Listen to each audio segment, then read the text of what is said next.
'Paper boy' మూవీతో మంచి పేరు తెచ్చుకున్న డైరెక్టర్ గారు మన 'జయశంకర్' గారు. సో, వారినే డైరెక్షన్‌కి తీసుకోగల కారణం?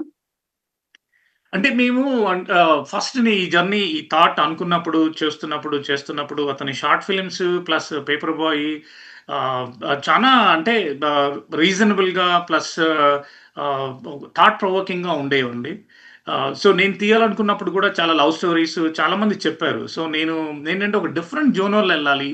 మనం ఇప్పటివరకు ఎవరు టచ్ చేయని ఒక హార్డ్ సబ్జెక్ట్‌ని, హార్డ్ హిట్టింగ్ సబ్జెక్ట్‌ని చెప్తే ఎలా ఉంటుంది? నిజంగానే దీన్ని జనాలలోకి మనం తీసుకెళ్ళాలి అంటే మన ఎపిక్స్ మన మన మన ఇతిహాసాలు, మన పురాణాలు చాలా కథలున్నాయి. వీటల్లో నుంచి మనం పురాణాలలో ఉన్న కథని మనం సోషల్‌గా ప్రెజెంట్ చేస్తే ఎలా ఉంటుంది? దాని గురించి మాట్లాడుతా ఉన్నప్పుడు 'జయశంకర్' 'పేపర్ బాయ్' చూడటం జరిగింది పాండమిక్ టైమ్‌లో.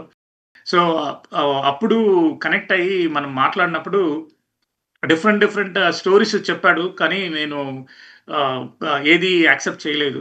ఫైనల్‌గా ఈ స్టోరీ చెప్పినప్పుడు చానా ఇంట్రెస్టింగ్ అనిపించింది. అంటే different characters they talk each other, they have a collision. ఆ ఇంపాక్ట్ తె తెర మీద చూసినప్పుడు బావుంటుంది అనిపించి నేను ధైర్యం చేశానండి దీనికి. అలా మేము కనెక్ట్ అయ్యాము.